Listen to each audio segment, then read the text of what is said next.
the dues paid, you know what I'm saying? So now they see it, and I understand why people might not think that I'm natural, because most people don't have 15 years of work put in. Yeah. I was addicted to the weight room, not like the cones, not, you know, running sprints, I was good with that too, but like I was lifting every single day, bro. Where did this come from? That's a good question.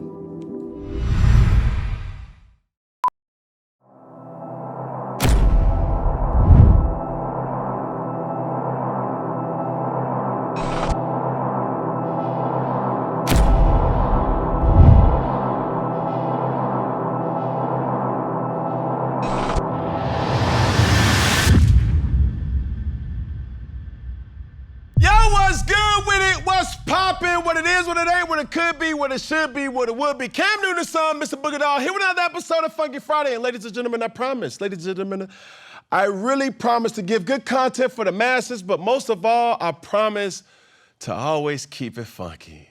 Woo! You ain't see that coming, did you? That's the intro right there. We ain't done yet. But you hear the voice.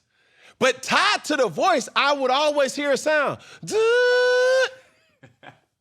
Dun, dun, dun, dun. You feel me? He ran over here, as a matter of fact, ladies and gentlemen. The man, the myth, the fitness influencer, the creator, the philanthropist, entrepreneur, life coach, son, man of God. I present to some and introduce to others, Ashton Hall. That's love, man. I appreciate it. Hey, that's the best one we got for sure. Oh, man. That's the best one we got. Listen, I be trying to get real, it get real awkward. Yeah. Let's say before we go on the show. Yeah. And we always get that response because I don't want to talk to you. Yeah. I just want to save it for the red button. Yeah. You know what I'm saying? I'm really intrigued about this because I literally seen, okay, 2 million, 5 million, 6 million. Yeah. 8 million. 10 million. Mr. Beast collab. Ooh. DJ Khaled collab. Yeah. 12 million. I'm like, bro, who is this dude, bro? Yeah. So my first question is, do you have any shares in the Saratoga water? No shares. Nah. No, I'm actually not with them at all. What? Yeah. So I was gonna do a big play, and I probably won't speak about it right now, but I was gonna do a big play, and they've been wanting to do stuff for a while. With you? Yeah. Why didn't you do it? I'm just big on ownership, you know what I'm saying? So we can make cash, we can make money, that's cool, but it's like, I wanna make money when I sleep, you know what I'm saying? I want my kids to see what his dad did in 2025, 2026, and the years on, you know, around him, rather than just, you know, we had a good year. Yeah. I could get another watch, another car. So it's like, I like to invest my time into the companies that I can go in and have a big exit strategy with that particular company. Now, I think it's extremely intriguing, you know, as we did have a, you know, kind of brief stanza right before we went on or came on. It's like, I've been doing this for a long time, me knowing content and it's not going anywhere. It's a soon-to-be trillion-dollar industry by 2030 or something like that I read. It gets to a point where I take offense when people don't take my platform serious, the same as any creator. It's like, bro, I get paid to do this. This is my job now. Just because you may not take it as serious as I do, but it's evident that your content is very cinematic. It has a message or a story or some type of, you know, strategy behind it. What got you into content? And, you know, let's start with there and then we'll talk about other things pertaining to that too. Content, 2020, I was working at LA Fitness. So I'm like 23, 24 at the time. They closed the gym down, you know what I'm saying? And I was running the gym and I did the sales. So I managed all the training. I didn't train anybody, but I managed all the training. So I was selling memberships. I would tell you why you need a trainer, and then I would pair you with my trainer. So I was really good at that. #1 in Florida with the sales. Like I loved it. So I said, shoot, if I can make them, $100,000 in a month. I could do the same thing for myself. They closed the gyms down in 2020, so I just started posting my fitness content, like fitness, workout, home, no gym, no problem type of videos, right? And I started an online training program, and it was just booming. Like first day, God had grace over everything. It was just booming. I went from 0 to like 70,000 followers within 30 days. Yeah, so then for like 4 years, I was just like a fitness creator. I posted workout videos every single day. So with doing that, do you think that that's a testament to you having a great product? Or do you think that that's a testament to just the timing of it being COVID? Both. Okay. I believe quality and quantity is everything. You know what I'm saying? So you want to make sure the product is good, but the timing is important too. So if you could shoot enough shots, if I could shoot 100 jump shots, I can get lucky and make a couple. Yep. And then eventually that luck turns to skill. You know what I'm saying? So for me, I was shooting shots every single day, posting every single day. My product became better with time. Yeah. So at first, of course, everybody's gonna suck. Yeah. I think the quality of my product was my physique. I started lifting at 15. I was doing push-ups, 800 push-ups at night when I was like 11 years old. Yeah. Like going crazy. So those dues paid me later. Yeah. It didn't work through football, but it worked through fitness. Yeah, I want to go back to something real quick, and primarily Saratoga. Yeah. It's shocking that you guys weren't able to see eye to eye. But what would you say to the business side of Saratoga if somebody were to say, well, you was doing what you was doing without a deal. We want to, what makes it difficult now? I mean, we saw eye to eye. I think, I got love. I still drink Saratoga. You see Saratoga all of my videos still to this day. Yeah. But it's like, I know I can't focus on 5 or 6 things and have a big exit. So you see Jeff Bezos, you think Amazon. Elon Musk, Tesla. They don't have 5 other side things, right? So I wanted to get married. I want to marry to one thing and make that thing have like the biggest exit. So we're still looking for, I have equity in a couple different companies. Okay. But water companies or just different, I'm sorry. Okay. Energy drinks. Okay. You know what I'm saying? Price.com. You could save 8% of your purchase. So I have equity in companies that I feel like will have big hits. Yeah. Yeah. So just for the viewer to understand, after your morning routine videos were posted and the impact that it had, global reach, its estimated searches for Saratoga spring water were up by almost 14, I'm reading that wrong. The Saratoga spring water were up by almost 1,400%. Like, I don't know business, but I know, like, when you talking about that much reach. Yeah. I mean, anytime you, as a creator, we all know our creator dashboard that we kind of see, like when people are watching our content, to have 100%, 1,300%, 1,400%, that's something that's like, okay, I did something right. Yeah. You know what I'm saying? And people, they should know, right? Saratoga paid me dues, right? Not directly, but every company in America reached out because they saw that number. And everybody knows that. Yeah. Every restaurant you go to, you see Saratoga. Every company is calling me, yo, what's up? Let's do something, let's do something, let's do something. So that was one of my biggest blessings, 100%. So I see it, as a victory story for sure. How do you navigate just being the Jax-like figure, Lex Luger, Hulk Hogan figure, where your physique is your number one selling point? You know what I'm saying? Yeah. Like I was just telling the team as we were prepping, I'm like, well, people know that Drake raps, but they don't try to freestyle him every time they go outside. You know what I'm saying? Like, what is your interactions like? You have fitness content where obviously your physique is glaring, but you're running. Yeah. Like, do you oftentimes get people trying to race you? What does that fan interaction look like, and how do you decide what's real versus fake? Every day, yeah, people want to race. Yeah, every day when people want to race, they hit me with questions. Are you natural? You know what I'm saying? But mostly it's always love in person. It's always love. People come to me and they say, yo, you changed my life through fitness, bro. Like, when I started seeing your routines, I started waking up earlier. Or I started seeing your routine, I started hitting the gym. I've lost 30, 50 pounds, and that's what keeps me going. You know what I'm saying? Yeah. Even before we went viral, I had like 3 or 2 million followers before we went viral. So we were known through fitness already. So I already had people coming to me saying like, you know, your workout videos get me through. I was the workout guy, posted a workout every single day, every single day. And I made sure I put stuff in there that was creative that people weren't doing so they could have something to do, something new to do when they got to the gym. So I was used to having that impact in that style, but I kind of wanted to pivot into something that was more lifestyle, you know, something that can get you closer to your face, something that can get you, you know, out of depression, something that can get you, you know, more in shape as well. You know, people don't care about the workouts, they care about the lifestyle. They care about the dream. You know, so I was tired of giving them the homework that they don't want to do. Yeah. I wanted to show them the lifestyle that it could bring you. Like, okay, cool, luxury, you know, free time, a team, you know, faith, stuff like that. That's a loaded kind of response, and I want to kind of dissect it piece by piece because you're extremely right. You know, I marvel at anybody's discipline, but to do it at a scale that you've been able to do it is something that's very remarkable.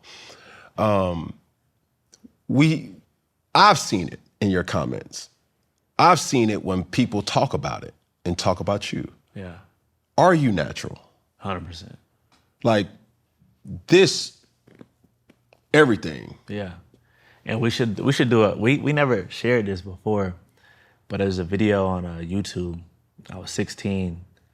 I was benching 400 pounds, and I was benching 365 at the time for reps, 4 or 5 reps. You know, I was 190 pounds, the same height. I've been the same size. So anybody from high school, they know like, bro, he been looking like that. Like he was a workout freak. I wasn't good on the field, but in the weight room, you like, this is my room. This is my room. You know what I'm saying? Yeah. So the dues paid, you know what I'm saying? So now they see it, and I understand why people might not think that I'm natural because most people don't have 15 years of work put in. Yeah. I was addicted to the weight room. Not like the cones, not, you know, running sprints, I was good with that too, but like I was lifting every single day, bro. Where did this come from? That's a good question. It's hot. Summer is still here, but you can tell it's moving fast. You start looking at the calendar, thinking, I need one more trip, one more cookout, one more day by the water before it's all over. That's why I love Macy's. Whether you're grabbing a fresh fit, a new carry-on for your weekend trip, some shades, sunglasses, anything you may need to host one last cookout, you can get it all in one place. And if you're already starting to think about what's next, and you got a lot of kids, some kids, one kid, like me, you're ready for back to school. Whatever your next move is, Macy's makes the transition easy. From finishing summer strong, then rolling into the next season looking even better. I think growing up, I watched Remember the Titans, and I would see like a couple of the dudes built up, like swole, and I'm like, yo, I'm gonna be like that guy, like big, you know what I'm saying? For me, it was just, I just saw discipline. You know, I immediately had respect for people who had a decent physique, right? And I wanted people to hear me. When I walk in the room, I want them to hear me. I want them to listen. Obviously you're from originally Jacksonville. Yeah. Mom, dad, siblings. Like the craziest thing that even getting prepared for this show is we see you have a following, but do people care to know you? Yeah. Like, are your parents, you know, health freaks or did your dad work out? What was growing up in Jacksonville like for you?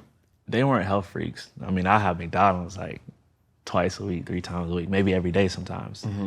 And my mom, she did really well, but we weren't like health freaks. My brother had me working out at a young age when I was 5, running up and down the cul-de-sac. It was just my thing. You know, I'm the only one like in my family, like my pops, which is my uncle, but my pops, he's swole. My biological dad, he's just tall, just big, but he's athletic. They ran track. My mom and my dad ran track. But nobody in my family is just like Dice like that though. Other than my cousin. My cousin Anderson, he's big, yeah.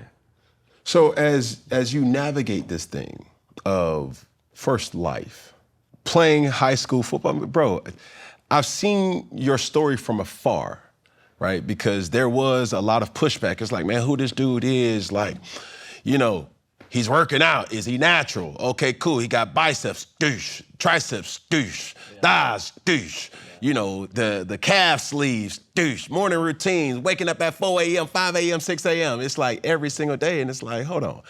Let's do some research on it. You know, going to Alcorn State, right?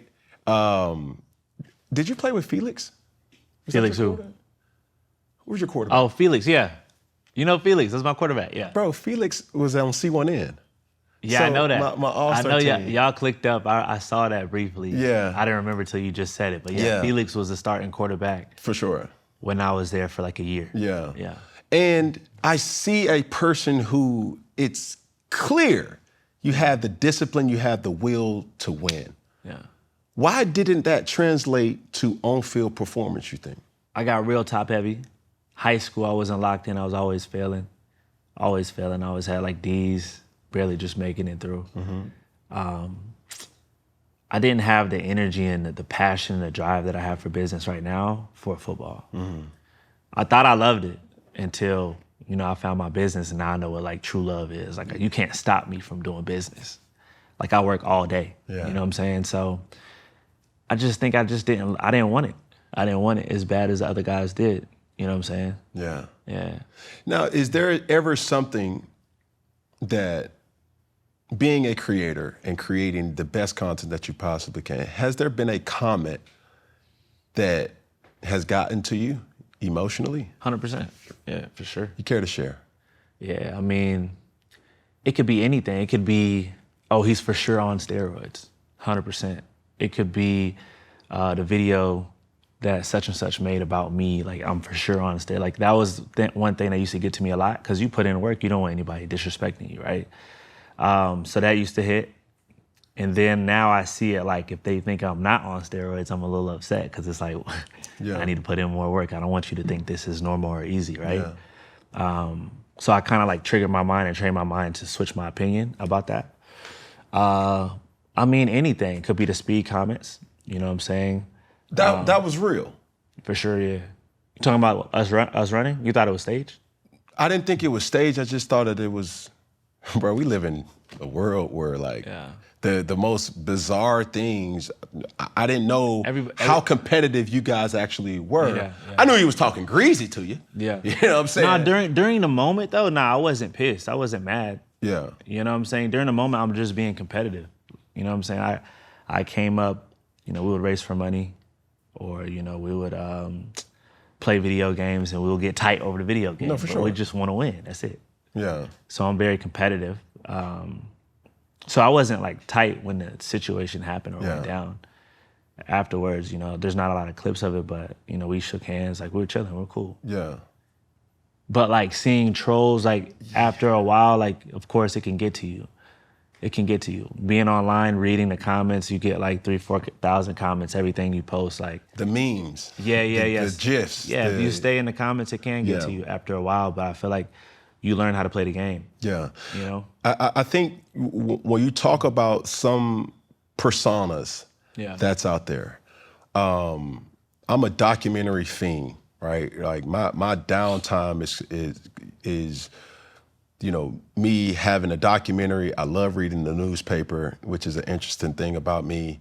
And one of the things that was rather interesting that I seen recently was the Liver King, right? Yeah. Not to compare the two, but it's almost similar to, here's a person who was preaching, promising like, yo, let's get back to the carnivore's diet or something that was absurd. He was biting off real liver and like, and then all of a sudden, come to find out, I think he did something on Joe Rogan, or somebody was like, yo, let's do a blood test. Yeah. And once that was exposed, like, yo, this dude is really on PEDs or performance-enhancing drugs, that it's not that it's illegal, it's the misuse of saying that you're not on something when you really are. Yeah. You feel what I'm saying? And going back to the speed situation, I didn't necessarily know if it was real or not, more so than it was a dynamic where multiple people knew your content was so pristine and cinematic as I mentioned that I was like, okay, this is stage, or like, no, like he lost. Yeah. I seen it where you were very competitive. Hey, no, let's run it back. No, man, I already raced you three times, and then boom. And you leaned into it where you broke a screen TV. It's like those things makes me as a creator, like what's real? Is it real? Yeah, you know what I'm saying? Yeah. And that's Vince McMahon type control mentally. So I guess to say all that, how did you kind of get to finding your niche into content? I mean, I always wanted to be the biggest so I could, share the truth. And my truth is Christianity. I'm a big person in faith, right? Big believer in faith. So I started with fitness. I was like, okay, cool, this is my thing. God gave me talent. Like my physique, my genetics are pretty good, right? So I want to be the biggest in that area. Then I went to lifestyle. Now we're doing lifestyle content. I'm just preaching routines and whatnot. Like my goal, like when we post, I want to reach a lot of people. I think it's dope, you know what I'm saying? So I could push and help the ones who are struggling with depression, or push and help the ones who didn't have a father growing up, or whatever the situation is. Just want to keep everything positive and, help people get better. Now, the discipline aspect, how many times do you, or would you say you work out on a week-to-week basis? Like 7, yeah. Every day. Did you work out today? Most days. I didn't work out today yet. We might hit it this evening. Yeah, we might hit it this evening. Yeah. How do you come up with certain things? Like my workouts? Yeah. For me, when I get bored, I got to switch it up.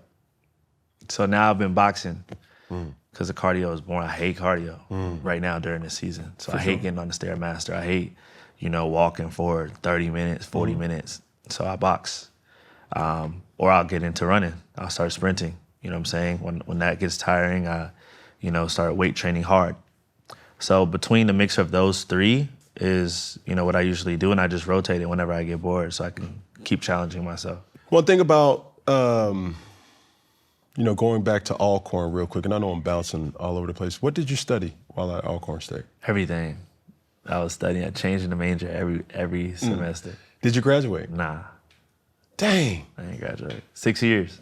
What? Yeah, 6 Before years. NIL? Man, my boy was out there stretching it. Before NIL, Before transfer point, we go fix this. Yeah. You know what I'm saying? So do you I was transferring a lot, so that's why. Yeah. They didn't take a lot of my credits, so I was moving schools a lot. Yeah. And my last semester, I thought I was graduating. And the teacher said I have 3 more classes. And I was in Mississippi. I'm like, bro, I'm not about to hang out here, bro. Like, no, it's dead. I got to go get this money. How many schools did you go to? Just 2. Okay. Yeah. But I went to school and then I went back to Alcorn. What? Mm-hmm. How would you explain certain certifications in fitness? Like, people study anatomy, or they study kinesiology, they study, different aspects, or they just look at you and like, man, I want to look like you. Like, Yeah. Do you have any issues with trying to show people stamps of certifications or degrees or things like that? Me? Yes. No. I'm certified. I walk in and it's the first thing you see. Yeah. So I tell people all the time, like, yeah, get your certification. I believe in education. I became a bookworm when I found my passion, which was fitness. But don't wait on it. You know what I'm saying? Help some people out for free. Yeah. So, my first couple clients, I'll get in first session just free. Like, let me just see what we can do. And I started making them feel better. And then, it goes from your physique is the certification to this client is my certification because they lost 30 pounds in 60 days. You know what I'm saying? So, never. I mean, I ran the sales calls too. So I would get on with my clients and whatnot. And when they see that you're speaking, you're speaking with authority, and they're starting to believe in themselves because I hype everybody up. I find something good about them so they can want to get off the couch and get in there. It's not all bad, you know what I'm saying? So when you give them that motivation, they just see you as a doctor. Yeah, 100%. So They see you as a healer. who's your main clientele these days? Well, we don't have clients anymore, so I don't do training anymore. Yeah. You don't say. No, I did training for like 4 years. Yeah. So no online coaching. Online coaching, I did online coaching for 4 years. So there's no more of that. No more. No. Is that industry dead? Nah, bro, it was very lucrative. Very lucrative. Talk about it. I mean, online coaching changed my life 100%. You know, I was able to feed my family, take care, send money home, you know, get my mom out of work, and she don't gotta work no more. She still does, but she don't have to. I learned management, I learned how to run a team. You know, I built my entire business off of that, you know what I'm saying? So when we went viral, I had the coaching business. Right after that, I was like, okay, cool. Like, I gave it my all. Like, I went in, it was great. It was a big success story. Now it's time to get behind a product. The fitness business, for sure, is really good, 100%. I just know that with the platform, we were going viral, and I wasn't getting, you know, clients. So it's like, I want to push one thing. I don't want to confuse people. Is he a fitness coach? Does he push his product? Like, I don't want to confuse people. This is the one thing that I have. Like, this is the thing that I focus on. And my company too. I want all of us to focus on that one thing, and I want it to go straight to the moon. So I served in that area for 4 years. I graduated from it, and now we're going product, something that could feed my grandchildren. Yeah. Yeah. It's very intriguing to say. Now, back on the topic of, you know, content and you being vertically integrated with your content, brands, products, and certain things like that. Yeah. When was the first video that clicked and said, oh, I got something? Do you remember? I've been doing this for a minute. So you're talking about on the fitness side, or? Anything that you looked at and said, okay. Okay, my best accomplishment. So when we first, it's two. When we first started running, it was going crazy, super viral. I think our most viral one was 53 million views. Nice. And I had like 1 million followers at the time. But The Rock liked it. So I was like, if I could reach The Rock, like, that's crazy. I could reach the world. We need to keep pushing it. So I kept running. And then from there, we did a routine video with just the sounds, ASMR. And it was going crazy. It did like 40, 50 million, every video, 100 million, 200 million, like going crazy, legit, wow. So I was like, okay, cool. Like, what we'll do is we'll keep running the routine videos, and I'll just push the things that's got me to where I'm at today, you know, which is faith, fitness, you know, being super OCD, making sure the crib is clean, having a team. You know, they'll clown us like, dang, why you can't pick up your own stuff? Because we're just teamwork. You know what I'm saying? I'm going to focus on what I need to focus on. So I just would show them how I've gotten to where I'm at today. Because they see the cars, they see the Rolls, you know, Ferrari, G-Wagon. They want to know how. I don't want to just brag. I want to show you how we do what we do. So I started pushing the routine videos. And if anybody records themselves all day, you do something weird. Like, you do a lot of things weird. Everybody in this room does things that are weird that people are going to comment on. So, you know, we would always throw like 2 or 3 things in there that we know would probably get some traction, some comments and whatnot. But it's like most time I'm just putting them on, like the oil pulling, coconut oil, or the bananas on the face, you know what I'm saying? Clears acne. You get what I'm saying? So I would just put the things that were kind of like bizarre and things that I know weren't, like, people weren't doing, so they could, you know, put them on game. You know? It's almost like you've reached a level of impact from social media that is like, is it even real? Yeah. Like, because you not only look like an action figure, your content is action figure-ish because, boom, got red bottoms on, got this, you know, this unrealistic physique. Yeah. You're pushing a Rolls Royce, you got a Ferrari, you got a Lamborghini, you know, you got a clean, you know, condominium. Is it real? What messaging does that kind of come across where I hear it? Hey, you can have this too if you insert and implement discipline. Cool, but to the 53 million people that are watching that, you may have 53 people, if that, that can really obtain what really that video encompasses. All of them can take one thing. Not everybody can do what I'm doing, but everybody can take one thing. That video at the end of the day could inspire you to get to the gym. It's up for you. It's up to you to stay consistent. You know what I'm saying? Or, you know, me reading the scripture, oh, dang, let me read my Bible. Let me pick it up. You know what I'm saying? So everybody can take one thing. It's a 60-second video. I'm giving you 4 hours of my day.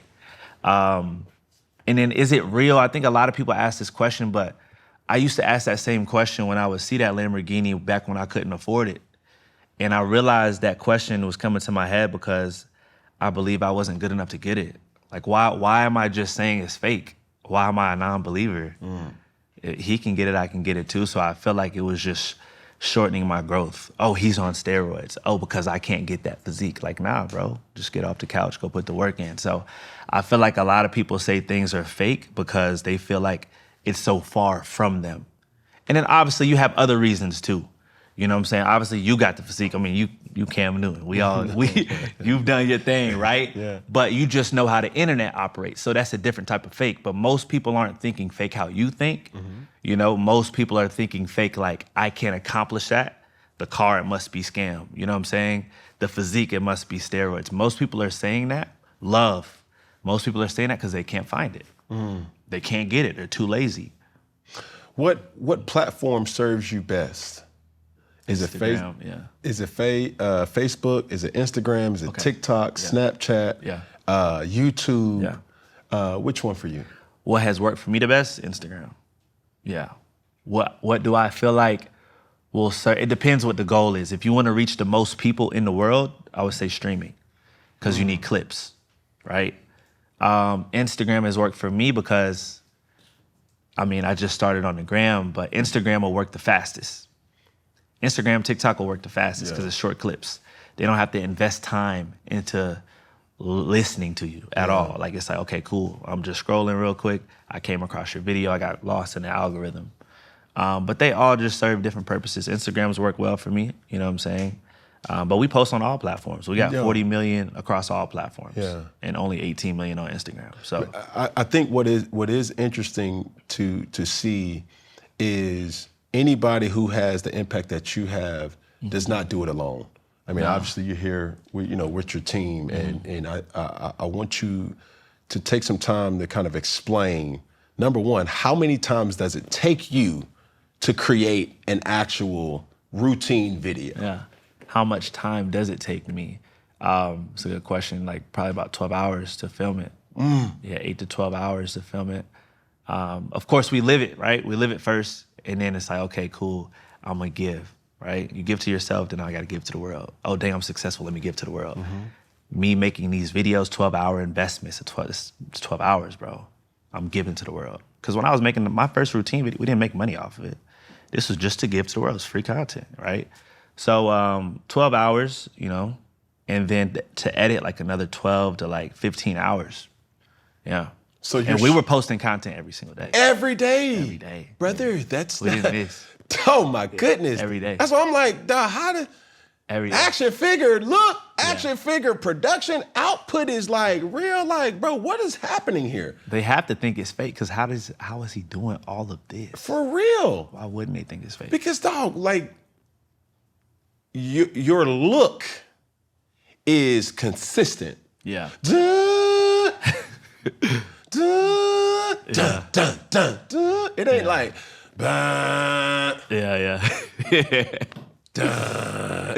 Like every single video hit. Yeah. And it's intentional, it's meticulous. I don't know if you like your strategy is, I want to troll myself. Hey, I want to, do something absurd that's going to get people, in the comments, which is all strategy in its own right. Yeah. But to have a 12-hour-a-day, quote unquote, shoot for an Instagram video that will probably take 45 seconds or a minute. Yeah, 60 seconds. And then that video is gonna die in like 2 weeks. Nobody will ever really see it again. It's a real investment. So it's like for me to do that, I had to have a team, 100%. Obviously, I couldn't do it on my own. But starting off though, it was different. Like, it was just fitness content. Fitness content. Just me putting a tripod up by myself. I'll go hit the workout. I'll go home. I'll edit and I'll throw it up. Then from there, I'll call everybody who hit me up, asking me questions about fitness. I'll get them on a program. I'll pass them to my coach because my coaches knew more than me. They would train them up, and then we just kept recycling that. I did that for years. And then after a while, I'm like, yo, I feel like I need to do something else. Like, I need to graduate from that. Like, I was getting like a little dumb. Like, I don't want to coach the same thing. Yeah. I want to switch it up. So you mentioned The Rock, and here's allegedly his workout split, all right, in a 7-day kind of routine. Day 1, he works back. Day 2, he does chest. Day 3, legs. Day 4, shoulders. Day 5, arms. It's a lot of, jeez. A lot of upper. Upper. Day 6, legs, second session or rest, and day 7, rest. How does that compare to your workout routine? Similar. So for me, I just go in and I hit one group, but I like to hit my most, deficient group. So it's like, I need bigger shoulders for my arm ratio. I don't train arms, right? Rarely I'll train arms. So I need bigger shoulders. Are you trailing right now? Nah. And then you go sit up and talk about, whoa, like really? Like on the low, like it's just really nothing. Like, what? Yeah, nah, so I go shoulders because my arms is taking over, right? Or I'll go chest because my chest could be a bit bigger. Or, I'll hit cardio so I could lose the gut. You get what I'm saying? Yeah. But I go one muscle group though, essentially. Okay. If I'm doing legs, I do hamstrings and calves. Then I'll do quads and, glutes. What do you eat? I have a pretty tight diet, so I'll just eat heavy protein and I'll have carbs right before my workout, and then after that, no more carbs for the rest of the day, most of the time. Carbs like? Yeah. Rice. I just said on another podcast, people like to clip stuff up. I said on another podcast, I don't do carbs because during that time I wasn't doing carbs. So sometimes I'll fluctuate. I'll have a week with no carbs, and I have a week where I just have carbs right before my meal, right before my workout. Yeah. It just switches up. But the main gist is I try to keep my calories low, my protein high. And then, always. As far as eating, do you stop eating at a certain time? Do you eat at a certain time? Like, what is the OMAD diet, the 1 meal a day? Yeah, I've done everything you can think of, bro. When it comes to dieting, I've done everything you can think of. I used to only eat at 2 p.m., 1 meal a day. Now I'm more so doing like 3 meals a day. Morning, I didn't eat today yet though, but morning, lunch, and then dinner. Sometimes it'll just be 2. I'll eat right after I train, and then I'll eat right before, like 3 hours before I go to sleep. Do you give yourself like a cheat meal? Yeah, once a week. One meal. What's your go-to? Pizza, yeah. I can have like 10 slices. That's a box. For sure, the box. A big box too. A big box. What's your go-to? Like what franchise, or is it? Miami Slice. I'll get pepperoni.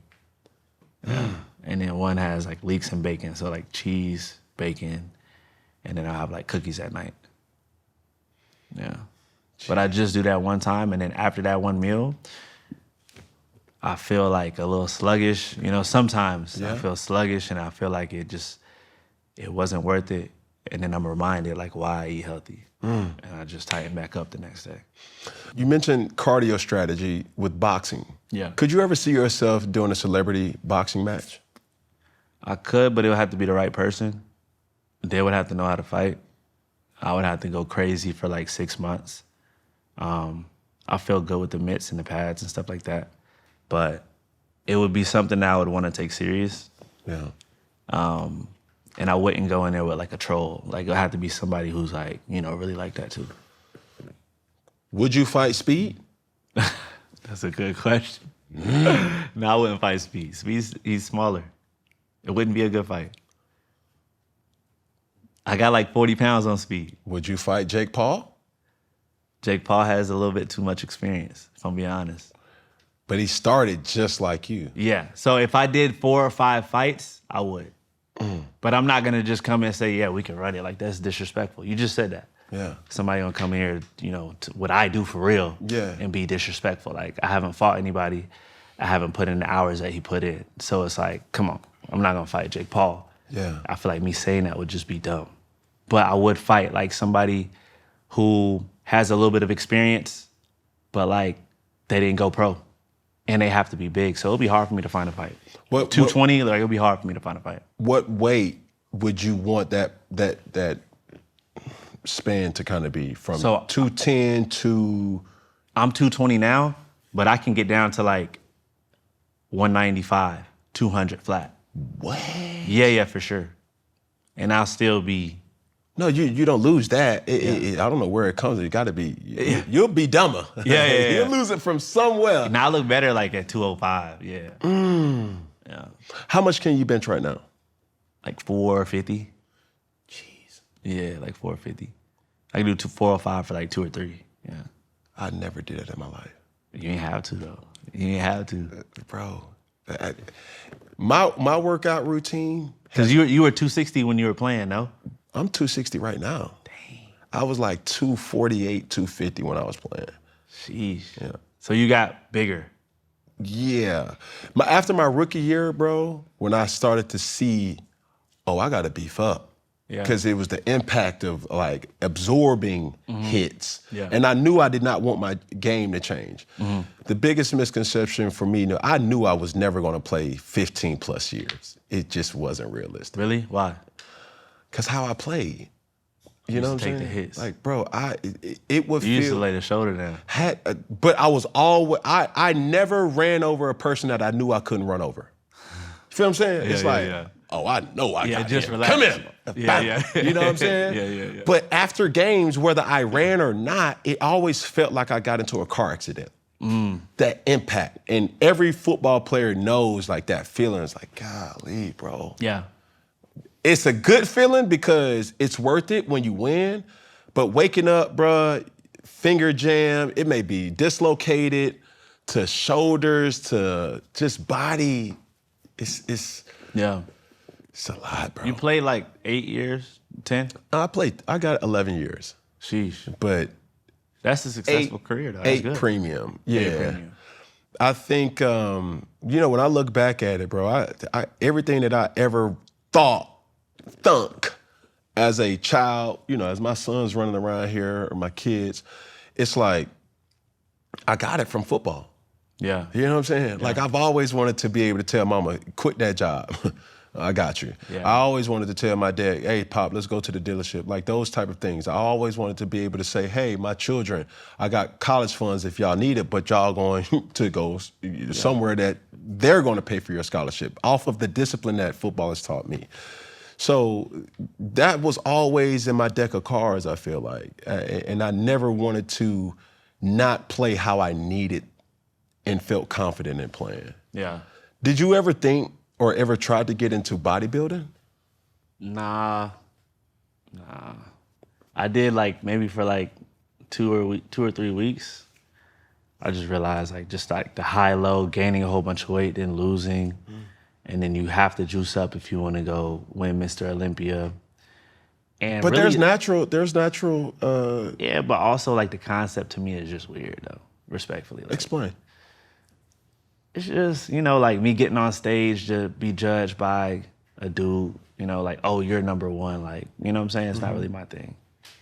I never got the tanning. The tanning, the it's like you're bikini shorts. Bro, you're a white dude, bro, and you look the complexion of a black dude. Yeah. I never, and the chicks too. I don't judge. I'm just like, I never got, there has to be a story behind the tanning, because why not just show up white?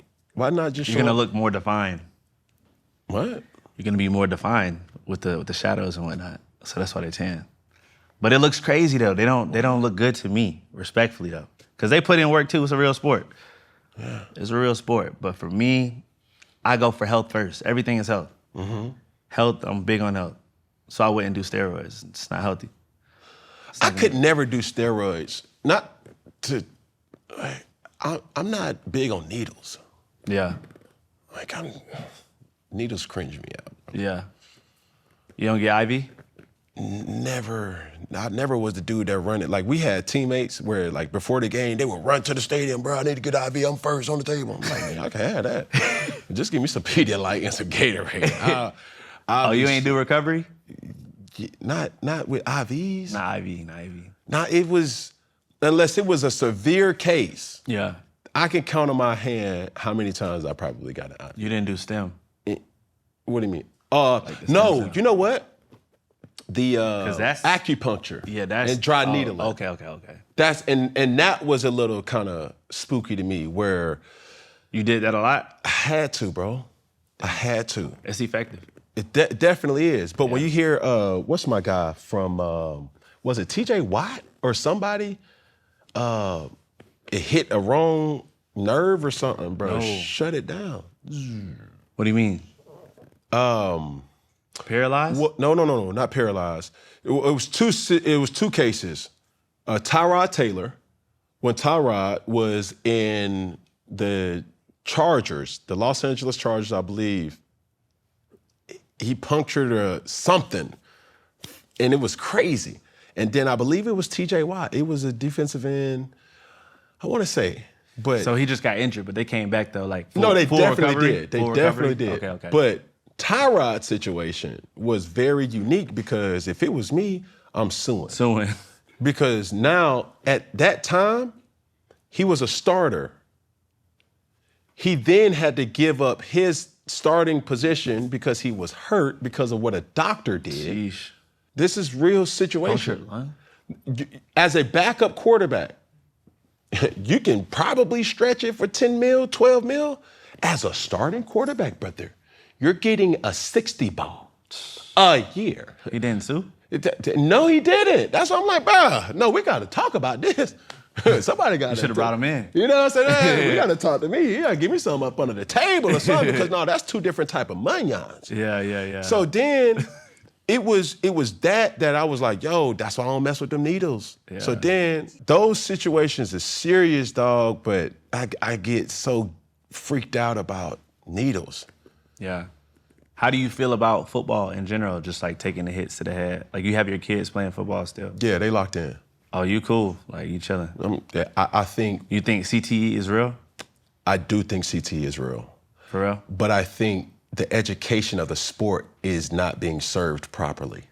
What you mean by that? Okay, so the main reason why I got into 7-on-7 or having an all-star team was to be able to teach the sport of football. Yeah. To teach certain timing, rhythm, fundamentals of the game. On hits?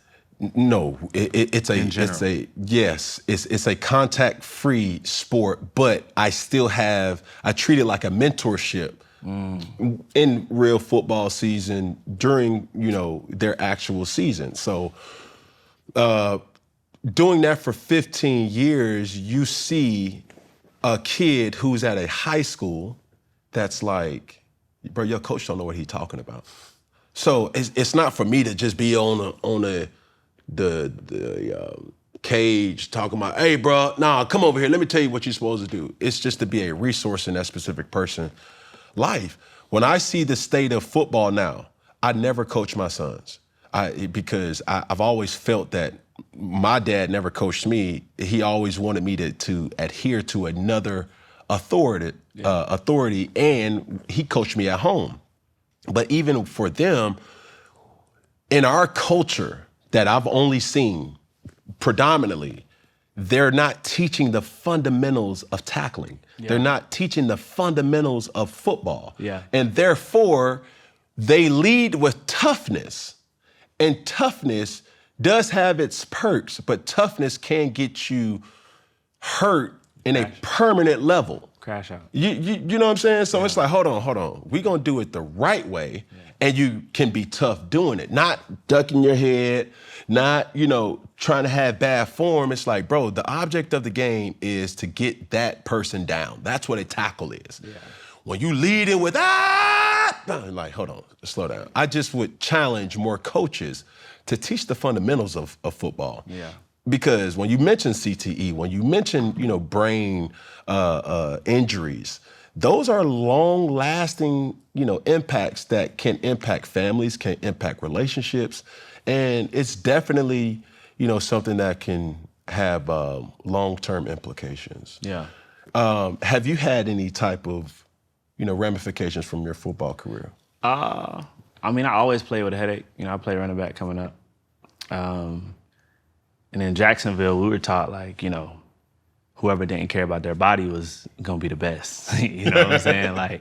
Oh, yeah, TJ, he don't care about his body. Yeah. He that boy. A crash out. Yeah, I played with Tasmanian devil. Yeah, crash out, 100%. I played with Michael Pickett from Miami. No way. Yeah, I went to Reigns. Yeah. Say less. Yeah, I went to Reigns. So, just taking some hits, man, for sure. Yeah. Took a lot of hits. But I got a person that you could potentially fight. Michael B. Jordan. Yeah. Oh, fight? That'd be a good one. He said. That'd be a good one. Nah, it wouldn't be a good one. Why not? Because why would he fight? He don't need to fight. Why would you fight? You don't need to fight. I don't need to fight, but I do like to fight, though. Exactly. I like fighting. Some folks just like to hit. You know what I'm saying? I like to fight. I do like fighting. I think maybe not him, but the dude who did Creed with him, though. His physique, you did a podcast with him. You talking about Jonathan Majors? Yeah, I don't want to fight him, but I'm saying somebody with his physique, his size. Yeah. I feel like he can go at it for sure. He got some rage. Mm-hmm. Yeah. I wouldn't fight him though. I'm a big fan of both of those guys. Yeah. But I think the sport of boxing, it's not that you don't have to dislike the person. It's just it's what fighting is. You know what I'm saying? As soon as the 12th round, 10th round, 6th round is over with, you got full respect.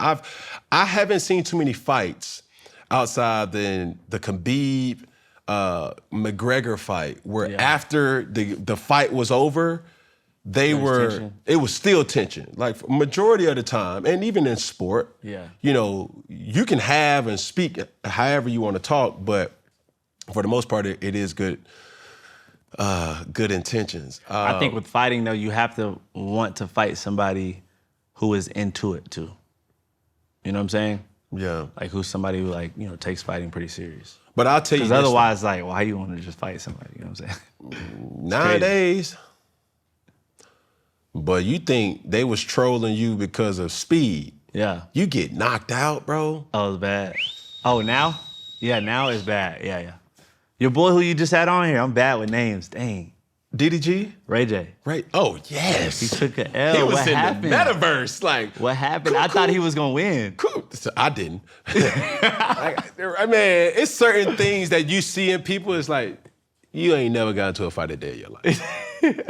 But when you started hearing it, it was funny because his response was, bro, we lost money tonight. No, you lost money tonight. You know what I'm saying? Talking all that smack. Who is we? That's what I'm saying, bro. It was you versus me. You know what I'm saying? It's crazy. But break it down for me. Your full morning routine from start to finish. Yeah. No cameras, no nothing. Okay. No cameras with cameras on. I got you. With you, your morning routine. Oh, with no cameras, I got you. Yes. So, coming up, when we went viral, it was 350. That was a real thing. 100%. I started waking up at 4 a.m. And then for me, I like to look in the mirror and just know I'm crazy. I want to be better than everybody in the room. You know what I'm saying? Tougher. So, I was like, okay, cool, I'm at 4. I'll go to 350.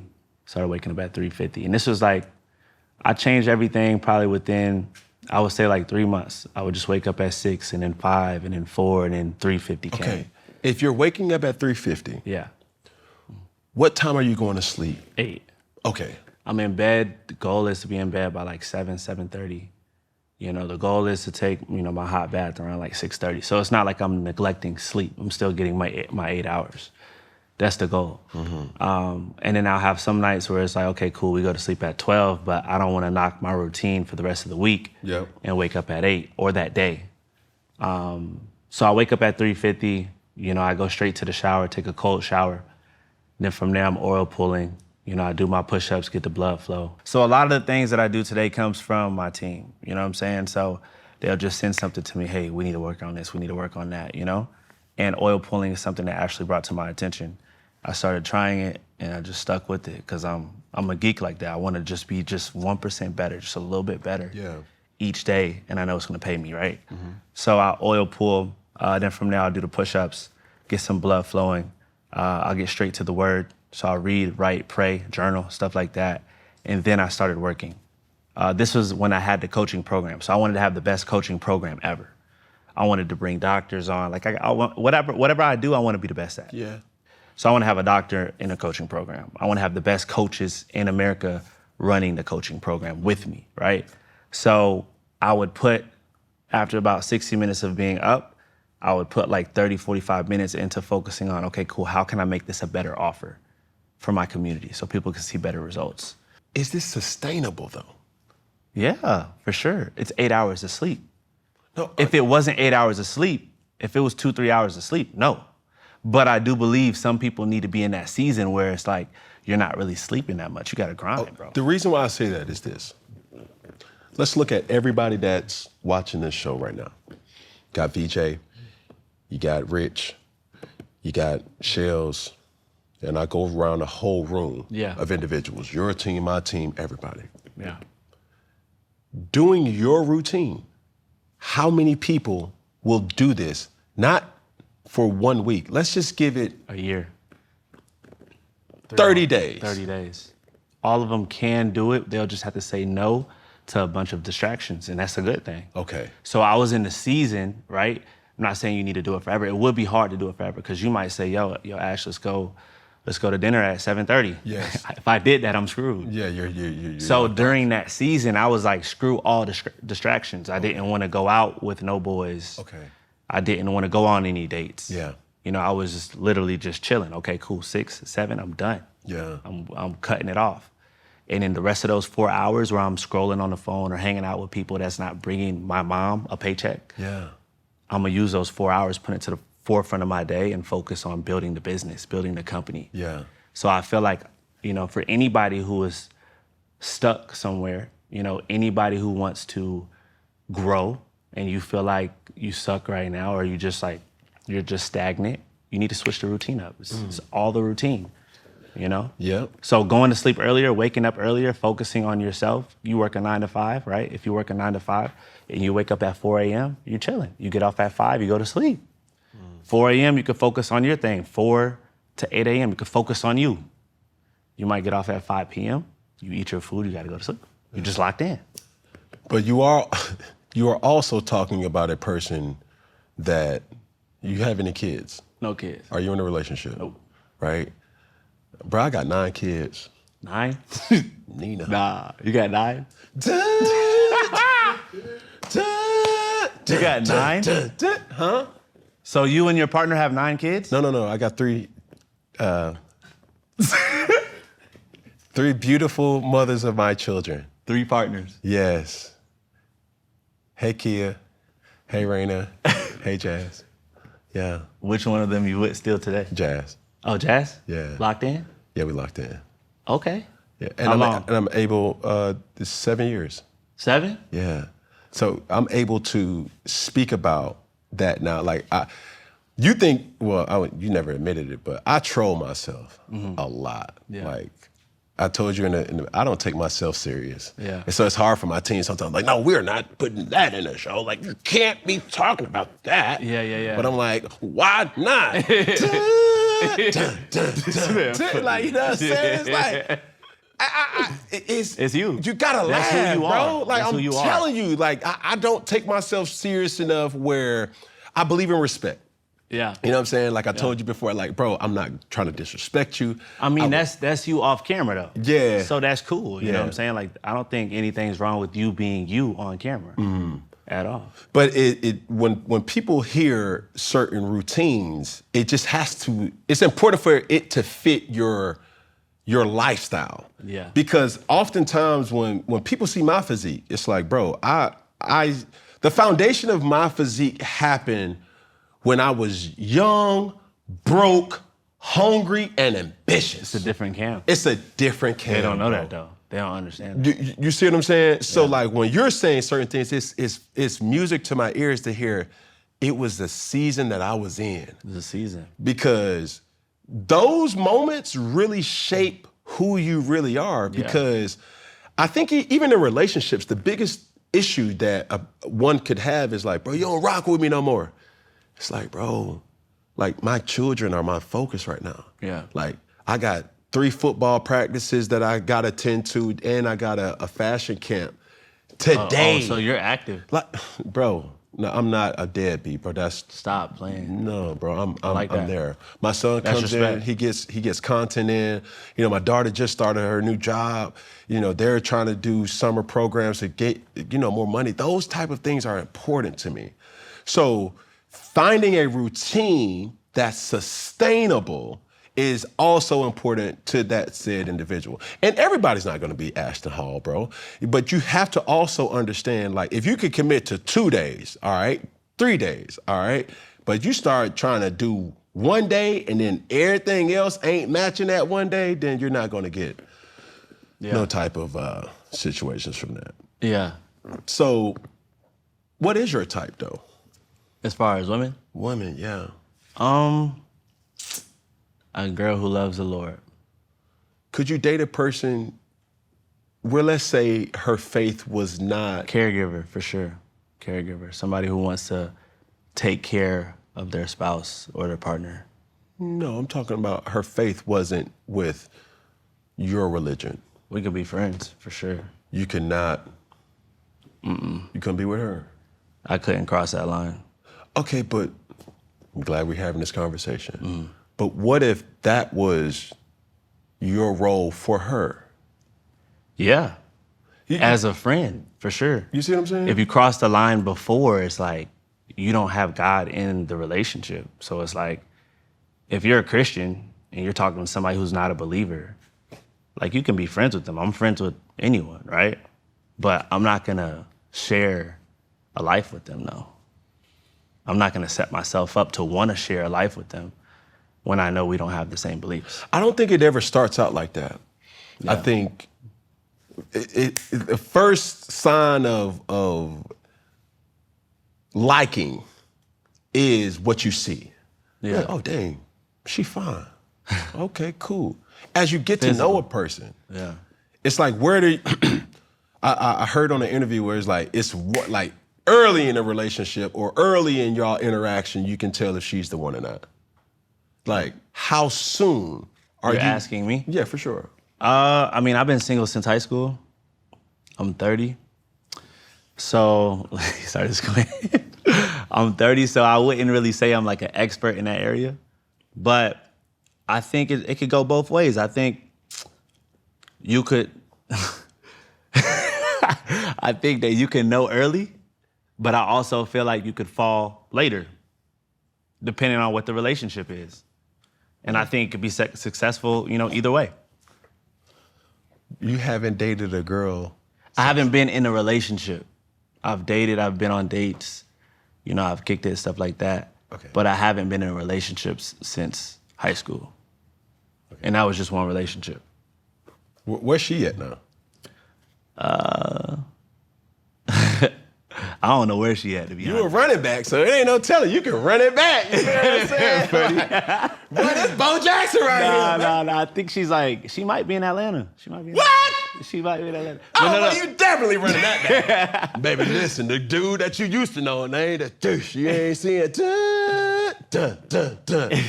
Yeah, she went to the military. She was from... Oh, she a good girl. Yeah, she cool. Yeah, for sure. Y'all don't keep in contact? No. Has she moved on? She moved on, yeah. She So got a she nice family. Yeah. Oh, she married? I think so. I think she married. I'm not sure. I'm not keeping up.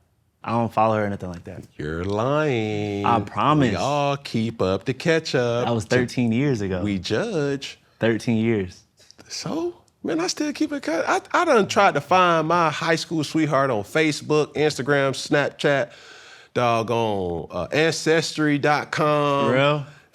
I'm nosy. I'm trying to see, like what Kanye said, I gave my ex the best years of her life. Really? That's motivational to me. For real? Yeah. Nah, I never looked in. You never double back? Okay. When we broke up, I never saw her again after that, ever. I haven't seen her since I've been a grown man. Okay. Can I have bro talk with you? Yeah, what's up? Talk to me.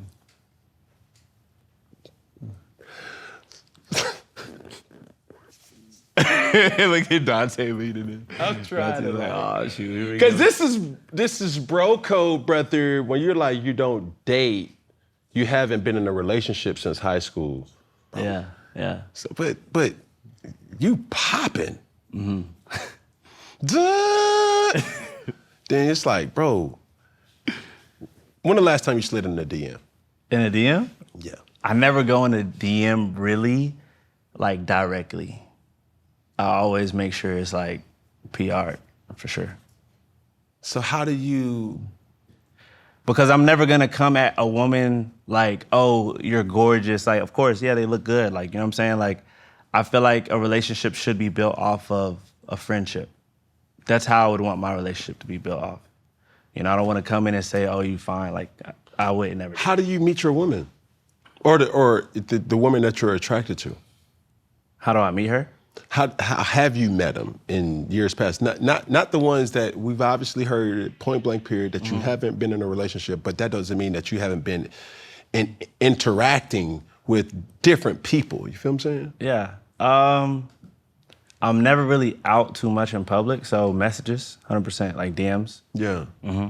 So is there something that catches your eye where you're like, okay, I'm a hey.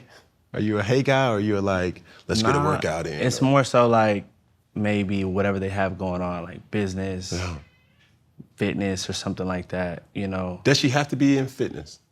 No, she doesn't have to be in fitness. She has to be into, you know, her fitness. Yeah. Like, I think she should be working out for sure. Could she be augmented? Augmented? Yeah, you said you're not, no PEDs, no steroids. Can she be on steroids? No. What, not on steroids, but I'm saying like alteration enhancements. Dang. I mean, she could, See what I'm trying to say? You mean like be more specific? Could she not be? Just say it like straight. I'm trying to. Could she go to a doctor? While she's with me or before? Before. She could do whatever she wants, right? But Your preference, if she's with me, yeah. I feel like she should consult with me, you know? And before, like I can't control before. Yeah. Before is before. Like if I liked her and I approached her, then hey. And she was like, yo, I ain't gonna lie, I done went to DR, I done went to Miami a couple times. Yeah, her past is her past. But I feel like if you are gonna do something in the future, you should talk and consult with your partner. How do you judge your type of woman though? Obviously faith-based.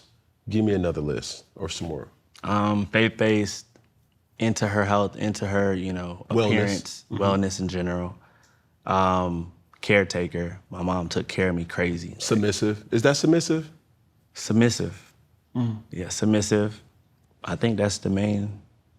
Does chicks shoot their shot at you? 100%, yeah. Like through the DMs or? DMs, person. Have you ever got like a DM that was like, what? And you know she was? I know she was what? Trying to be, For sure. what? Yeah. What prevented it? Prevented it? I mean, when I'm in the DMs, I'm looking for business. 100%. Stop, bro. 1,000%. Everything I love. When I press requests. You're perfect. Like, I'm not perfect. You got a Jesus is King tank top on, bro. Like, you don't have a blemish on your face, bro. I've never seen a piece of your content where I ain't never seen you without a hairline, bro. This man got. He said, let's talk about it. Man, bro, come on, I'm not perfect. Come on, dog. I'm not perfect. What I will say is this. Jeez. I'm not perfect, but, you know, when it comes to relationships, my biggest goal in life, top 3, is to be married and have a dope family. Yeah. So it's like when I answer questions, I'm thinking about my future wife. So certain things On stay the private, first time, no, Ash, already. What you mean? Like the first time that you meet a person, you already thinking marriage? No, right here in my mind, like right now, when I go to sleep tonight, I'm like, yo, I wonder where she is, what's she doing right now? When I was 15, I'm going to sleep thinking about my future family, my wife and kids. So it's like on the internet, I am private more so about relationships and stuff like that. Like I don't get too deep into that because out of respect of my partner, you know what I'm saying? My future partner. So I'm not perfect by any means. Definitely not. No, I'm not saying you are perfect. I think that there is a persona that's like, bro, I'm private. Private. Yeah, I'm private when it comes to my relationship. But who knows you? Like my team. Okay. My team, my cousins, my family. They know me 100%. I'm trying to figure them out. I'm trying to get past them Frozone glasses, bro. We gotta. Nah, I'm not perfect. I'm not perfect at all, bro. That's not what I'm trying to push out or anything like that. You know what I'm saying? I don't even open up about certain things because I don't want people to think that I'm perfect. Yeah. You know, like certain things are, my business is my business. I do share a lot. I share a lot with the world. You do. I share so much. 12 hours.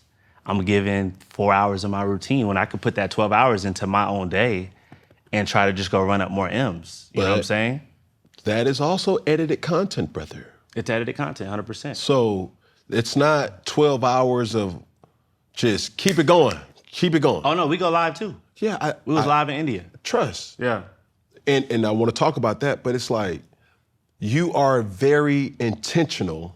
And super intentional. With You're that, right. But and that's not a bad thing. I don't want nothing to come off as like I'm judging you because it's not. Yeah. I just find it where I've gotten penalized or I've been looked at a certain type of way because I'm too real. And I'm like, I thought that's what the name of the game was. It's like, bro, I made mistakes in my relationship, as a father, as a businessman, as everything. And I'm not too proud to say that I did make a mistake. Yeah. And it's like sometimes in certain aspects of life, people are trying to be something I think what goes viral, the internet decides. But I've talked about, I've struggled with Adderall addictions. I was addicted to Adderall, taking over 120 milligrams a day. I've talked about that. But what goes viral is his physique. Him running 560 or 584 million views on a running video. They see that, but I've talked about the bad too. You know what I'm saying? Football didn't make it, wasn't locked in, failing in high school, failing in college. After college, I said, it's time to tighten up, bro. I locked in, going to sleep early, waking up earlier. Sin lives at night. That's my brand. That's who I am. So it's like, people can see, what they see online and they can think what they think. But no, I've talked about the good and the bad. Yeah. I've talked about the good and the bad. Let's talk about just your global reach. And me seeing, your streams and Snapchat and things like that. It's like, yo, how is this even possible from a kid from Jacksonville, Florida? You know what I'm saying? And now, I don't know what video I saw. It was a lot of people that was tuned in that specific setting. I believe it was India, where you had, I don't want to disrespect the dude. It was like a mini-me. Somebody, what's the dude name? Yagendra. But his Instagram name was Indian Ashton Hall. Indian Ashton Hall, correct. Yeah. And those videos was like popping. The impact was undeniable. How do you go about those type of global impacts with just you thinking of it or your team running it past you? As far as things going viral and then I see it and then how does it sit? What made the India situation come to fruition? Yes. I saw his post for some, I don't know if somebody sent it to me, but I saw his post and he remade one of my videos and I thought it was on point. So for some reason, it was 4 a.m. in the morning. I DM'd him. I said, bro, it's 4:30. I said, bro, you gonna make it, keep going. He had 400 followers, but that post was going a little viral. It had 27,000 views or something like that, 30,000. Bigger than his initial follower. All of the other ones, yeah. So then I hit him, I'm like, yo, keep going. And he was like, yo, Ash, big fan, please comment under the video. Cause I know, he knows if I comment, it's gonna validate it, then it's gonna go up. Yeah. So I went to comment and I was like, what can I comment? I thought about it for a second. I was like, okay, cool. If I give a call to action on likes, if it gets this many likes, it'll go more viral. So I said, what would the Indians want to see? If it gets 500,000 likes, I'll come to India and we'll do a video together. I knew that was gonna get it to like 200,000 likes. I knew that would get him to like 20,000 followers, right? I didn't think he was getting to 500,000. I didn't. You don't know how big India is. I didn't know it was gonna go that viral. So it ended up He done hit his cousin. He done hit his uncles. He said all Indian brothers spam the post. He literally did that. What? So then he had 700,000 likes in 24 hours. 700,000. And then I'm freaking out. I'm telling my team, I'm like, bro, like, he got it in one day, bro. We gotta go. They gonna cancel me. Like, we gotta get out there, bro. Shake that you consumed. Dog. And I'm busy, bro. Like, I'm busy. Like, I'm like busy as a mug. So I'm talking to my team and they're like, yo, Ash, relax. You don't gotta go out there this week. Cause I'm crazy. I'll go out there and cancel everything. But we just couldn't cause I had like prior obligations. So we ended up going out there 30 days later. So I said, okay, cool. I have to buy myself some time because we can't go for 30 days. So I left another comment. I said, cool. I know this video is not going to go too much further. So I said, I'm coming. I committed to coming. And I said, if it gets 1.5 million likes, I'll buy you a car when I arrive. Yeah, and he got 3 million likes. Yeah. 3 million likes, he got that within like a couple weeks. So. Did you buy him one of your cars or you bought him? No, I bought him a Jeep. Something chill, yeah. Probably like something that was equivalent to my first car. That was his first car? First car. Bro, he stayed in the village, bro. What if he was like, man, I wanted the Rolls? He said he liked the G-Wagons. He said that. I said, the good thing about it is you get your first car, then you have more room to grow. He get the G-Wagon, then what's next? Like, bro, it's too quick, bro. He looking down at y'all. Like, I'm already, like, it's too quick. There's nothing after the G-Wagon, for real. Yeah. So we got him the Jeep, but he didn't even really care about the car, though. He didn't care about it at all. Like, he started crying when he saw everyone from his village came out. Yeah. And, you know, they're just cheering. Because he told me, he was like, yo, I want to celebrate with my whole village. I spent 2 weeks with them. They speak English?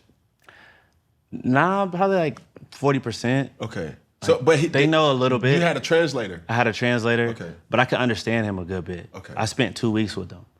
Wow. Yeah, so like on the eighth day, ninth day, I was like, you know, how do you want to finish this? Like, how do you want to end it? Like, you know, you're gonna get the car, you wanna go to the big city, like Mumbai, they call it Bollywood. It's like Hollywood for, you know, America. He was like, nah, I don't wanna do anything too crazy. I wanna be with my family. I wanna go back to the village. Like, I want them to see it, you know what I'm saying? Because if they see that I can get that car, they see that I can accomplish this, they know that they can do it too. So I was like, bet, that's fire. So they wrapped the car up, we went back to his village. I'm walking him through the crowd and he's just seeing those thousands of people, 3,000, 4,000, 5,000 people. They all came out. I didn't make a post or anything. Thousands of people everywhere. You couldn't walk anywhere. They cleared the way. We're walking, and bro's just breaking down, like poo-hoo crying, like snot nose. Dang, uncharacteristic, out of character. I'm walking with him. I'm like, yo, you did this. They here for you. Like, he was hyped. But, you know, we showed him the car like maybe 30 minutes later, and he was like, oh, that's cool. Yeah, he didn't care about the car, but the impact and the family, he was a good dude. Bro, this is a message to like just anybody that are at a crossroad in their life. Yeah. Yeah, you mentioned 2020, but when did you really burn the boats and all in with content? All in with content and business right before we blew up. So 2025. Yeah. Yeah, 2020, the beginning of it. Yeah. 2025 was a good year for you, brother. Yeah, we were posting content every single day, every day. If you lost it all today, how fast could you get back to this stratosphere? To where I'm at today, or just like big? Like if 1 million followers? Yes. So if all your following got hacked, Instagram, Facebook, Snapchat, and you Twitch, give me a different name, a different identity. You ain't Ashton Hall, you Hall Ashton. I'm not known, but you still give me the same 20 or 30 years that I've been like the physique. I still got the physique. You know everything. You just don't have your platform. And people just don't know me anymore. Right. Bro, quick. Probably within like, I would say at least 3-4 months we'll have 1 million on the gram. 100%. Yeah. I got Instagram figured out. From scratch? I got Instagram figured out. Well, put me down. Put me on. I got it fully figured out. 100%. Have you ever went to one of those seminars, webinars with Meta? No, I just scrolled. Like I was scrolling. So how I came up with more so like how I figured out how Instagram worked, I was scrolling. I think a lot of people consume content. They get sucked in the algorithm. And for me, I knew it was a distraction. So I would just turn down my brightness and I'll put my hand over the phone a little bit, but I want to see the likes. So I'm scrolling and I don't stop until I see 1 million plus likes. I don't want to study a content that got 20,000 likes and it's just categorized to me because I want to get a new watch or a car. Like that car not going to give you another car, you know what I'm saying? So I'm scrolling, I put the brightness down. I see a little bit and I only see the likes. Once it hits like 1.2 million or 3 million, I take my hand off and I'll just study. I'll see, okay, cool. This video right here went viral because of sounds. I study, I look at the comments. The top comment has 100,000 likes. What was it about? What is everyone talking about? Bananas on her face. Oh, shoot. Everybody's interested in that. Why? Because they care about their skin health. Coconut oil. Why? Because they want whiter teeth. And then I keep scrolling. I send it to my team and I say, yo, this went viral because of this. Boom, scroll. And then I'm a geek too, because I want better skin. Mm-hmm. I look decent for a reason, right? I want better skin, I want better teeth. I want to know these things too, you know what I'm saying? Yeah. Scroll. Oh, 3 million likes. And then eventually my algorithm becomes, I only get shot the videos that go super viral. You get what I'm saying? Rather than the videos that just feed my dopamine because I'm hungry. You know what I'm saying? It's not really gonna, help me be more successful. So that's how I learned the gram. And you could take that same thing and you could use that for all different platforms. TikTok, you could use it for YouTube. Study the best in the field that are doing something similar that you want to do and figure out why people go so crazy. They'll tell you in the comments, figure out why they go so crazy. Mm. And then from there, don't become that person, just come your own version of it. Because you got to be true to who you are. For sure. Yeah. Do you think and feel like fitness influencers are pushing perfection that's not really obtainable to... I think perfection doesn't sell as hard as chicks, sex, drugs, cars. That don't sell as much. Perfection, everyone's mad, oh, dang, this, that, and that. But perfection doesn't sell as much as, drama. Perfection doesn't sell as much as sin. But you're not... You don't want to... The fastest way to go viral is to literally be controversial online. That's the fastest But that's not you. Yeah, I didn't have to do that. I have grace. Yeah. I have favor. Yeah. But it's... I seen, another person who has literally shaken the bush with content, Mr. Beast. Yeah. Like a lot of people know who Jimmy is, but they don't know nothing personal about that. He chooses that though. He chose that. So people love, for right now, he could pivot at any time. He's fire. Mm-hmm. People love his product. You know what I'm saying? They don't know Jimmy because he doesn't share who he is. They love his product, the video. They love the production, like the streamers. People love streamers, their personality, because they're sitting down at a laptop. They're just talking. You get to know them and you relate. You know what I'm saying? So it's just a different level of impact. Yeah. They're both very impactful. Beast is top. He's one, right? I think he's the only billionaire as a creator, right? I think it's a fact. Yeah, for sure. He's the only billionaire. So he's successful. He's killed it. It's but I just say that to say you don't have to do what anyone else is doing. There's different ways. You don't have to share everything, and you could share everything. It just depends what you feel like your purpose is. What's the typical... Or what's the average payout that you pay for your videos to get shot? And I'm sorry, but to give more perspective or context, editors, storyline, if that's something that you partnerships. Payroll in general is like, it's a team effort. I have videographers, but I also have assistants. Pack, unpack, make sure I'm me. Make sure I can get better in general, right? Then we have people who hire those people as well. So it's like, I bring it all together. There was times where I paid nothing because I was by myself. I always had one person. And at first she started for free. Then I was paying her like $4K a month, right? And we gained 1 million followers with that. But now that I have more people, we gain over 30 million followers and the payroll is above 6 figures a month. You know what I'm saying? So, yeah, I go in. I give it my all. I want to have a great product. You know what I'm saying? So, for me, like, I'm super passionate about it. Like, it started off like, okay, cool, I need financial freedom. I did have a passion to help people, but I wanted financial freedom. And then, like, I got sucked into this trap of just, like, really helping people and making, like, a fire impact. Yeah. Yeah.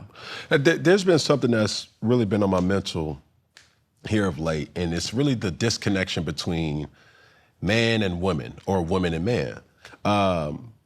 And just casual talk. Women talk a lot about fitting a physical standard or wanting their men to fit a physical standard. Do you ever think that men feel that pressure, especially, for you being in fitness? Physical, like, in shape? Correct. Yeah. Like, I don't want to give you whereabouts, but in certain places that I've seen your content be, the women there, they want the baller. They want the person who has the means to be in these fields. Yeah. But you also have to look a certain type of way, act a certain type of way, wear a certain watch, wear certain shoes, pull up in style. And is that pressure for a man living in this day and age? For sure. I think men do a lot of things for women. Yeah, I think most men do a lot of things they do for women. So it is pressure for those people. I think for me, I think family. I think of my women as my kids as well. So one thing I always said is I wouldn't cheat because it wouldn't just be me cheating on my wife. I'm cheating on my whole family, my kids as well. So I think for somebody who's like more so catered towards a family and, one woman, it doesn't hit them as hard, but it's still definitely a thing. Like, you want to make sure that you could find somebody, worth having. So have you ever thought about scaling in production, right? Having your team kind of run other people's, kind of production in a way. I've seen different tiers of your content where you have a message in it. Yeah. The one that drew a lot of attention was the cheating one. Yeah. Right?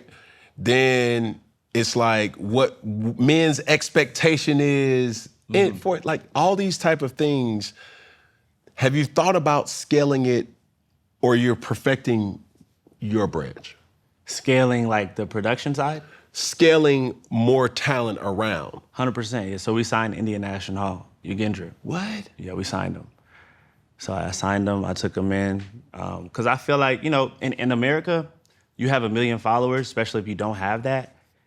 Everyone looking up, they're like, okay, they have millions of dollars, not knowing some of these people can't pay their rent.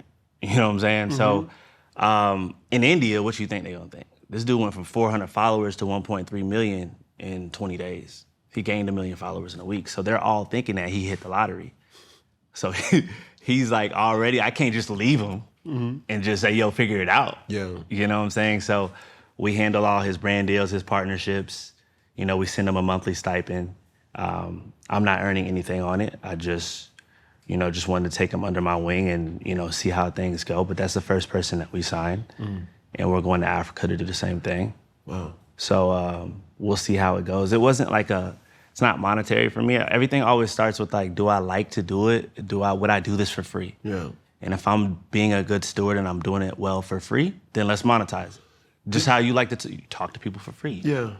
You love I it, ain't right? doing this for free. I'm saying you would. would talk to people for free because you love it. To a lot of people, but when you start seeing these bills, my kids like the good cereal in the pantry. They don't like sugar O's. Yeah. You know, dusted flakes. They want frosted flakes. You know what I'm saying? Did you grow up religious? Yeah. I grew up in the church. Okay. Yeah. Since I was a kid, I see my mom just praising the Lord for sure. Yeah. What was? Did you have any? Dare I say superlatives? What's the word? Like, what did you do in church as young? Did you sing? You can't lift weights in church. You know what I'm saying? Like, did you mime? Was you on a praise team, dance team?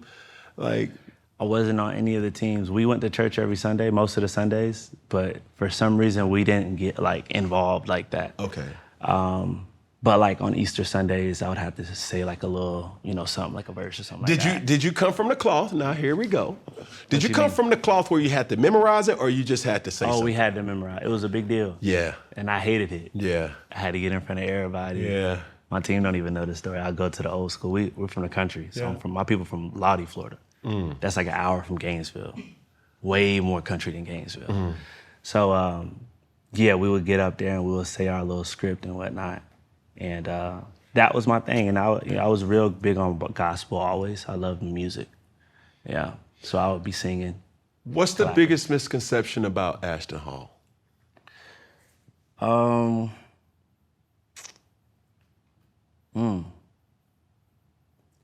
That's a good question. I don't know. Just say it, like how you told me. Just say it. I'm trying to think, like. Bro, you've become a figure in life where I call it, you've become a there he go. Yeah. Anywhere you go, you're gonna hear, there you go right there. Yeah. Hey, ain't that there you go. Yeah. You feel what I'm saying?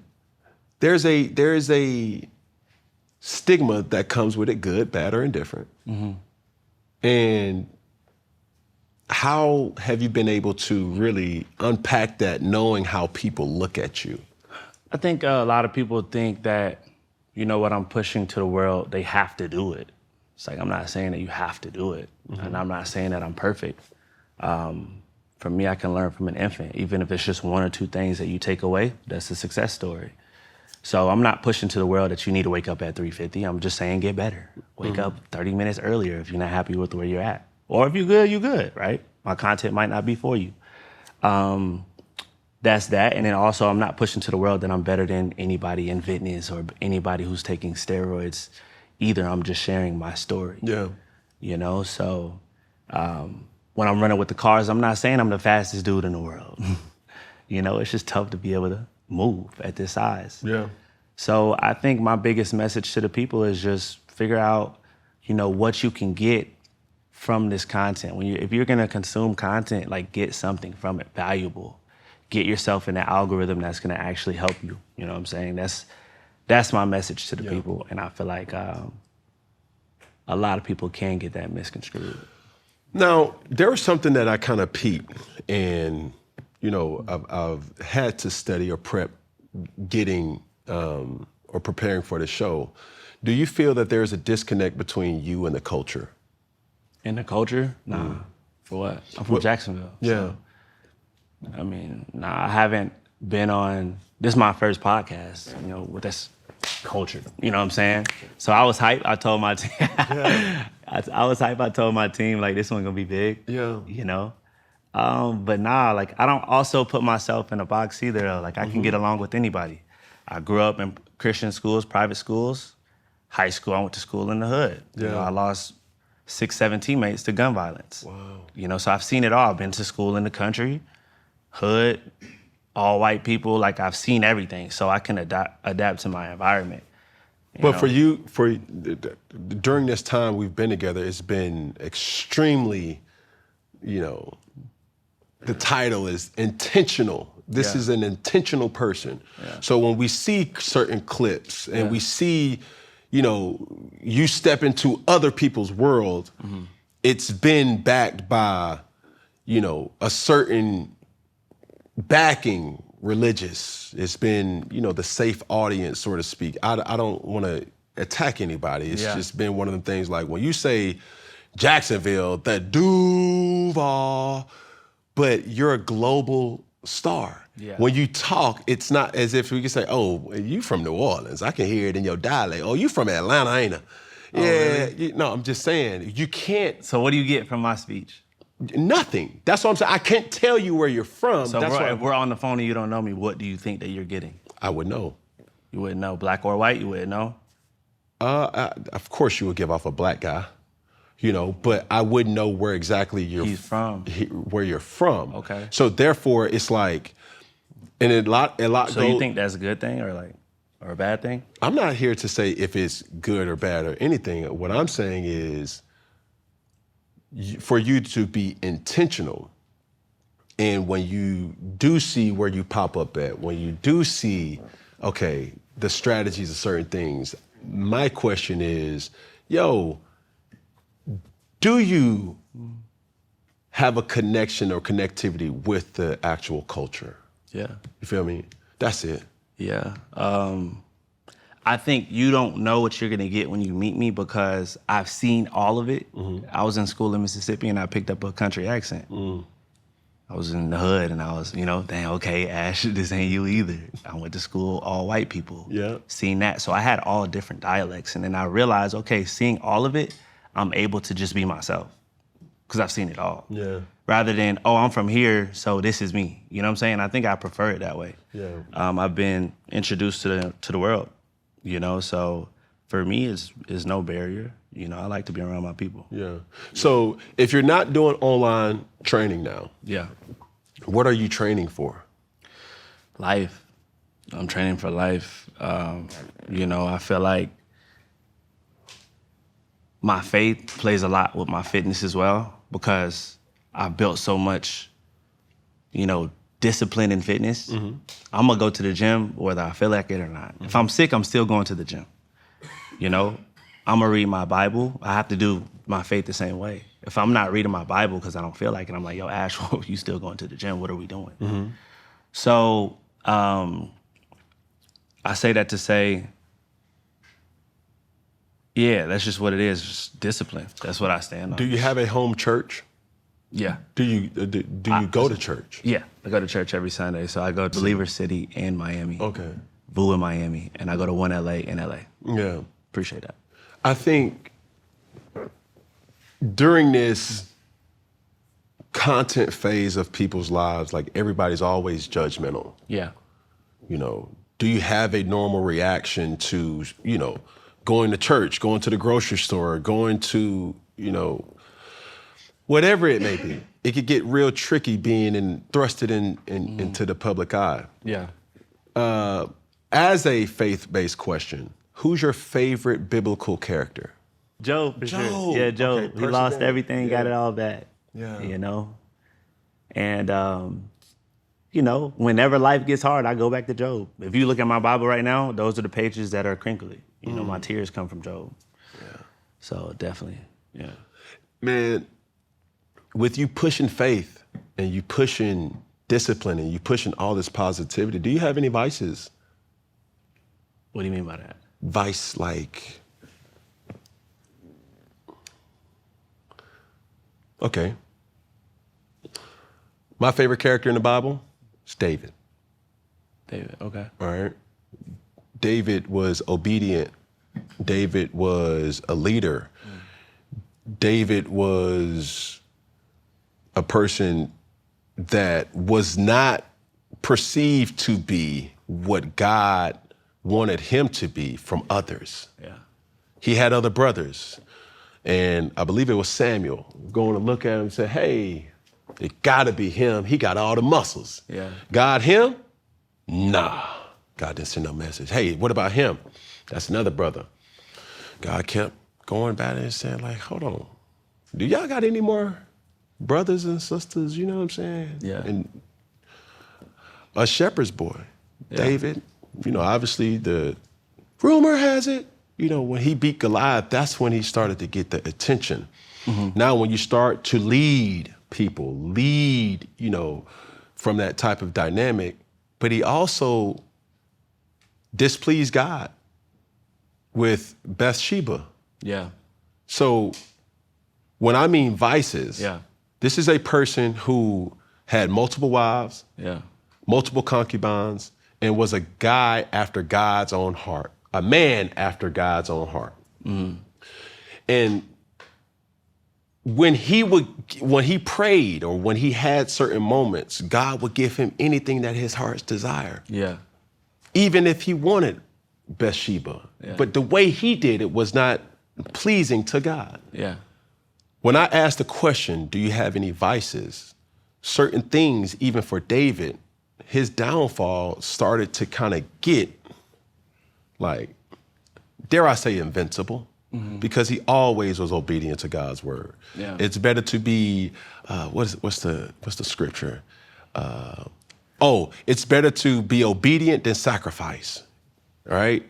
During those type of things, when you look at your life, vices. Yeah. I think for me, I'm very eager for the next page, next chapter. I'm always looking for more, you know what I'm saying? So sometimes it's hard for me to just sit in the moment and be appreciative of what I have because I feel like we need to be growing every day. So I think that's something that's big, Recently I gave up all my cars, sold all the cars, wasn't wearing any jewelry, you know what I'm saying, for a while because I felt like I had my identity attached to my luxury items. So I had to fast from that. I did that for about like 4 to 6 months. And, not knowing when to put the pencil down at times, staying up late, my goal is to go to sleep at 8, but that's not every night. Sometimes my mind is just like, we got to keep going, and I'm up till 12. And my whole thing was going to sleep at 8 because that's a sign of faith. If you can put the pen down, you're not fighting this fight by yourself. You got God with you. So for me, I think those were like more of the big downfalls that I had. Wanting to go off of willpower and thinking that I'm fighting this fight on my own. And then always just wanting more because this is a trap, bro. Like, it don't matter. You can have 5 cars, you're gonna want 10. You can make 10 mil this year, you're gonna want 100. It's like it's a trap. Like and enough is never enough and you can't take anything with you. So that's one of the things I kind of had to learn the hard way, like just getting more and more and more. I have the dream life 10 years ago and then I'm like still feeling empty. I'm like, yo, what's up? And the only thing that really can give me peace is like really just being tight knit with the Lord, having a really great relationship with him. But yeah, I would definitely say it's easy to just want more. And I'm still definitely battling with that, I could go see a creator killing it, 30-man team. We got 12, we blessed. 30-man team, we just went to Aiden Ross' crib the other day and I'm like, first thing in my mind, I'm like, yo, we gotta turn it up, bro. We ain't doing enough. And I'm like, yo, Ash, chill. You good. Like, you blessed. Chill, Comparison is the thief of all joy, bro. It is, for sure. Yeah. And I always like to say that, but I like to back it with, you kind of gotta see something. Like, I used to watch your videos, and I'm like, man, I gotta be a dog. You see how Cam Newton running out there? Sure, I gotta be a dog. So you gotta kind of like do that, but don't get lost at the same time. Yes. You know what I'm saying? Jealousy is something that I jumped over at a young age. But when I was in high school, I was 3rd, 4th string running back. Literally. I'm down the depth chart this senior year. I'm seeing all the running backs. Damn. Right? 3rd quarter, they got the 3rd string running back. He balling out. I'm like, dang, he scored again. Freak. So it's just, I feel conviction instantly and I start praying. I'm like, God, I don't want to feel that, bro. Like, you bad because your man's like, we cool. Your man just scored. Like, just chill. So that's something that I jumped over early, but like I still do battle with looking at, other people that are doing something similar to me, like feeling like I'm not there, like I'm not doing enough. Is that I'm jealousy, not enough. Or is that competition? It's not jealousy at all now, thank God. That's why I say I jumped over that hurdle because I love Aiden. Like, I want him to get more. But it's like, for me, it's like, what am I doing wrong? Like, I got to turn up. You know what I'm saying? I'm like comparing his situation to mine. And I wouldn't even say that's bad. You should look at his situation, look at yours. I just told you if you're trying to get into content, look at the best people and, match their work or do better. That's not bad. The bad part is not being thankful for what you have in the current. Yeah. That's the bad part. So I could be saying like, my operation sucks. You know, that's bad. But if I'm saying, dang, we're doing good, but they're doing great, like I can see this coming in 4 or 5 years, that's healthy. Yeah. That's cool. Man, we just had DDG and we're coming to a close. Mm-hmm. We just had DDG here, and I talked about we're living in a world now where the content creators, the streamers, are the new athletes. 100%.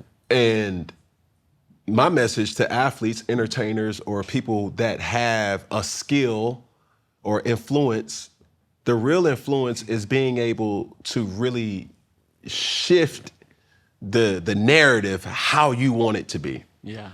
And guys like Aiden, guys like Kai, guys like DDG, guys like Ashton, guys like Mr. Beast, gals, you know, that are, you know, influencers. I love Haley Bailey, TikTok, bro. Like I see these people devoted to their craft. All out. And I'm seeing it, and it's like, somebody asked me this recently. It was like, yo, what athlete did you see, you know, that made you want to kind of pivot into, you know, content? I was like, I didn't look at no athletes. I looked at athletes as competition on the field. Yeah. My new competition is Ashton Hall, respectfully. My new competition is DDG. My new competition is Kai. 100%. You know. So, and it's a healthy competition. Yeah, yeah. But this is the thing that athletes don't understand. No. There's no such thing as competition in content. You know what it's called? What is it? Collaboration. Facts. 100%. So my thing is like, That when the makes next it time healthy. you come into Atlanta, when I'm in Miami, we're gonna work out together. Yeah. And it can feed your platform. Yeah. And your platform can feed mine. Yeah. That's what make it so dope, where it's like, bro, it don't just have to stay on my page. It doesn't have to stay on that page. It's like, yo, like let's really run it up together. And I think in this whole phase for you, my last question is, what is next? Or bump what's next? When it's all said and done, what do you want people to remember or know about Ashton Hall? You know, I really want to be like a really good dad. You know what I'm saying? I want to be a good dad.